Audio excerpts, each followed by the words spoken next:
Viral ডিমবাজি করতে তো ভালোই লাগে, তবে পরিশ্রম তো অবশ্যই আছে। একটা ভিডিও ছাড়ার আগে অনেকটা পরিশ্রম করতে হয়।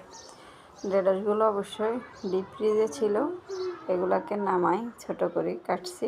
তারপরে তেলের উপরে প্রথমে সাজাইছি, তারপরে ডিমের কুসুম থেকে লেয়ারটা আলাদা করেছি, এটারে দিয়ে দিছি। তারপরে কুসুমটা মাঝখানে দিয়ে দিছি। কেমন হয়েছে অবশ্যই জানাবেন। আর চাইলে আপনারা এরকম ট্রেন্ডিং ভিডিওগুলো তৈরি করে নিতে পারেন, কারণ এগুলো এখন মানুষ খুব পছন্দ করে। আর অপচয়ের তো সিস্টেমে নাই। আমার কাছে অপচয় বলতে কোনো কথা নাই। যেটাই তৈরি করি এটা অবশ্যই বাচ্চাদের খাওয়ার উপযোগী করি।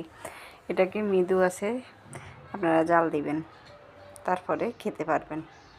একটু লবণ ছিটাই দিবেন, তারপরে আস্তে আস্তে নাড়াই, যাতে ঢেঁড়সগুলো আর কাঁচা না থাকে। তো উল্টায় পাল্টায় দিলে আলহামদুলিল্লাহ হয়ে গেল ঢেঁড়সের ডিমবাজি। আল্লাহ হাফেজ, সবাই ভালো থাকবেন, সাথেই থাকবেন।